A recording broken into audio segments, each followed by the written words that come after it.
Hey everyone, it's Romeo from Well Traveled Romeo here, and in this video I want to share with you why this book right here, which is highly recommended among the Spanish language learning community, is probably not the book that you want to start with if you want to start your Spanish speaking journey. And I'm going to give you 3 reasons why. First, I'll start with a story. So last year, I went to Medellin, Colombia, and while I was there, I wanted to at least talk to people in a formal environment. So I decided to go to one of the many Spanish language schools that they have in Medellin. And as I was talking to one of the instructors, after I was paired, it was probably someone around my age or younger, in their 30s or something like that. I started speaking with them, and then, or I started speaking with him. And what I realized in that moment is that he was giving me some weird looks, but I didn't say anything about it. Eventually, what he shared with me is that I spoke too formal. And I'm like, what do you mean? And so he started telling me that the Spanish that he is used to hearing among people that are his peers is more informal. And if you started your Spanish studies, you'll know what I'm talking about. In Spanish, there is the intimate form of address that uses tú, and then there's the formal form of address that uses usted. And so Madrigal uses primarily the usted form, or the formal way of teaching Spanish.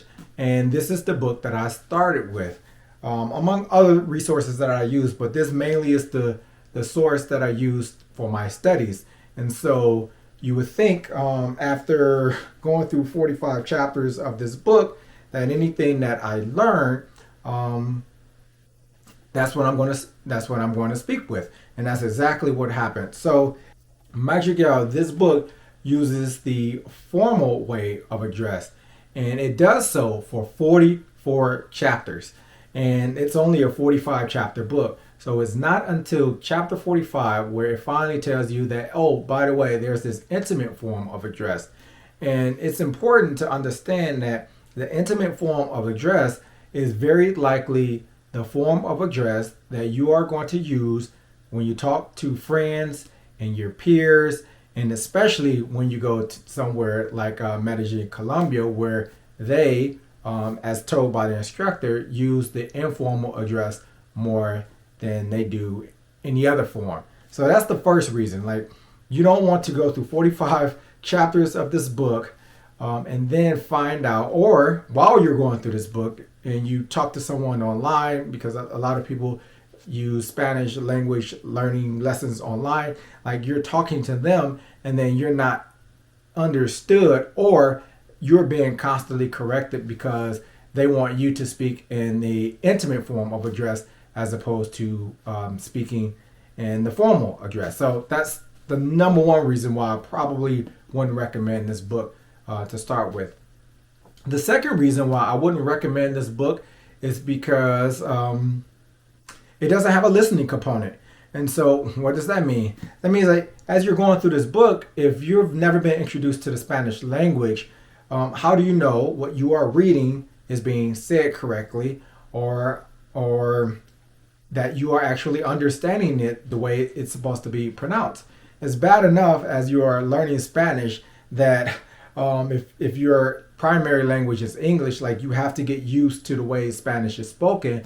But once you start throwing accents into your words, like, there's a different way that the words are going to be said. And so Madrigal, it tries to do a good job of giving you a pronunciation key in the first part of the book. But again, it's like, if you don't have anyone to self-correct you, or if you don't have anything to listen to make sure that you are saying it correctly, then it's like you can be learning bad habits in your pronunciation. So that's the second reason why I wouldn't want to recommend this, knowing what I know now. And then the third reason why I wouldn't want to recommend this book to start is because it doesn't really do a good job of stressing the importance of the imperfect. And so the imperfect is another way to speak in the past tense in Spanish. And so Madrigal doesn't even really get into the imperfect until, again, chapter 39. So that's I don't know how many days it would take you to get through all the way up to chapter 39, but imagine eventually getting to chapter 39 after having learned the other type of past tense, which is the preterite, and then all of a sudden it's like, oh, well, here's this imperfect. It would seem like it's not that important, but it is, because the imperfect is how you are going to tell stories about what happened to your past, or what happened in your past.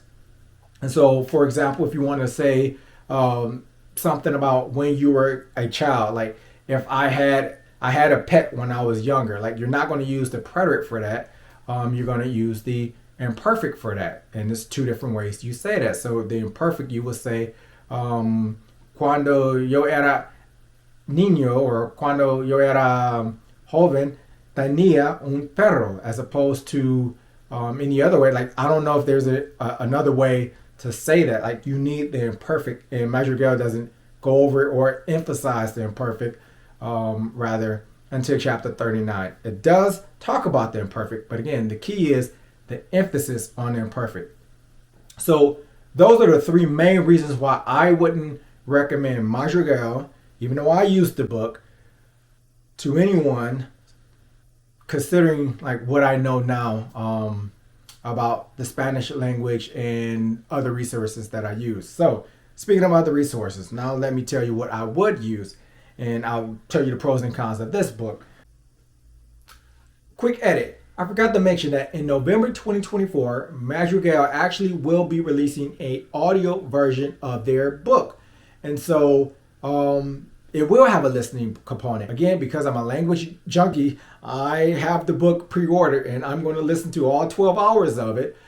But it's good to know that they do now have, or they will have, a language listening component for a book that is well known in the community and that a lot of people use. This is the book that I would recommend that anyone starts with if they're going to start their own Spanish language learning journey from a book.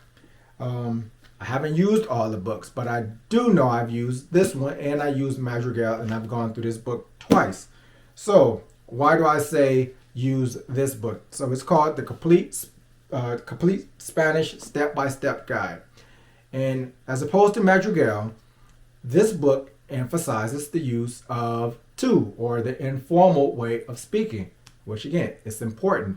And so it's going to give you examples of how to use that. And in the exercises, it's going to ask you things such as like that put you in a situation in which you're talking to someone in an informal way, which is like your friend or family or things like that. So number one, it does that. Number two, it has a listening component.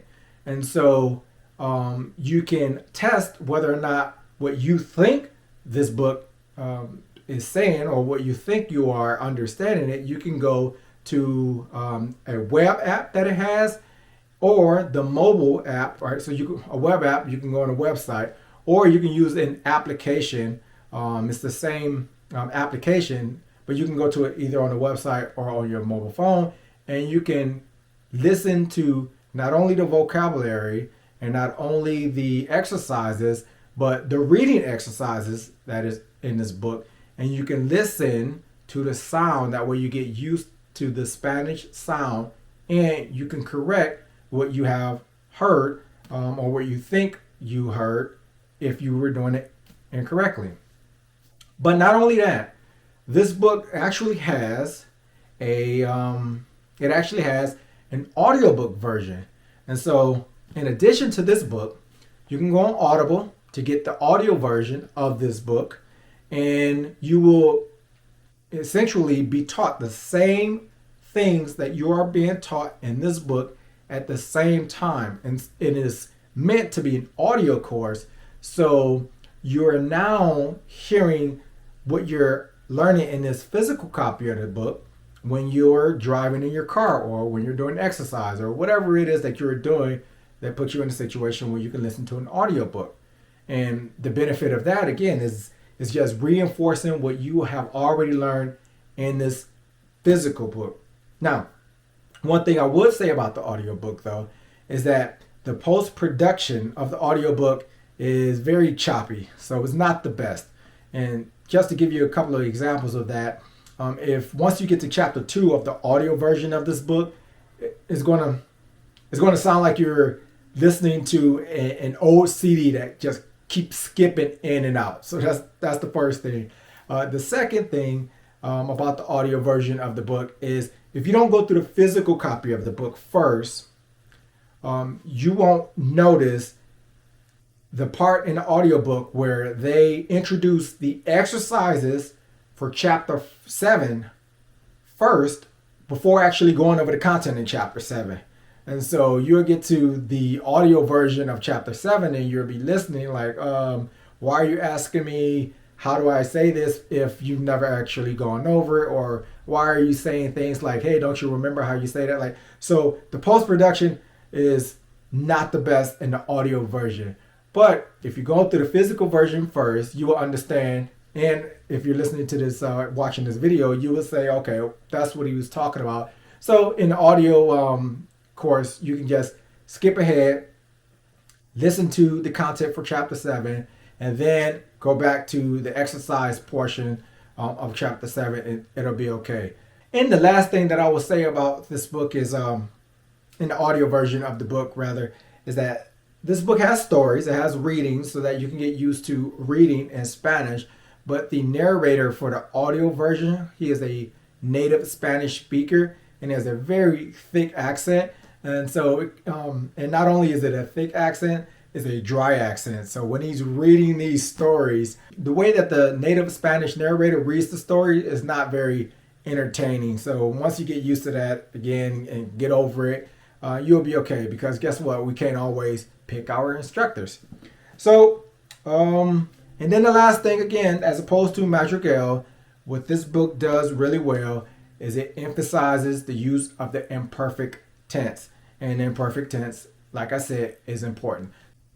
So those things are why I would use this book and start with this book to start my Spanish journey, knowing what I know now over Madrigal, because you don't want to learn a lot of stuff that you're going to eventually have to unlearn. The last thing I would say about this book, though, is that there's actually, this book, Complete Spanish Step by Step, is actually 2 books in one.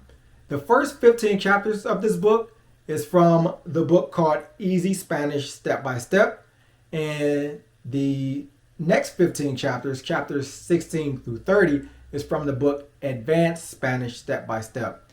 Now, to be honest, I believe anyone that's starting their Spanish journey only really needs the first 15 chapters in this book, and they need to master those first 15 chapters first before moving on to chapters 16 through 30. Now, I am someone that typically like to go through a resource first and then go back to the material. Like, if you get this book, you're welcome to do that. But obviously, everyone has a different style and approach to learning. But the first 15 chapters of this book, or the content in Easy Spanish Step by Step, covers pretty much everything that you will need to know so that you can eventually continue on your Spanish language learning journey by reading books and understanding things such as the direct and indirect pronouns are being used, the difference between the preterite and the imperfect, and all the other nuances and basic things that many people don't understand when it comes to Spanish, yet they want to start talking and listening. All that in a nutshell to say that is my recommendation. Do not start with Madrigal's Magic Key to Spanish. Start with Complete Spanish Step by Step, or the first 15 chapters, Easy Spanish Step by Step. Hopefully this video was helpful and it's going to save you a bunch of money and a lot of frustrations. And good luck on your Spanish speaking journey. Peace.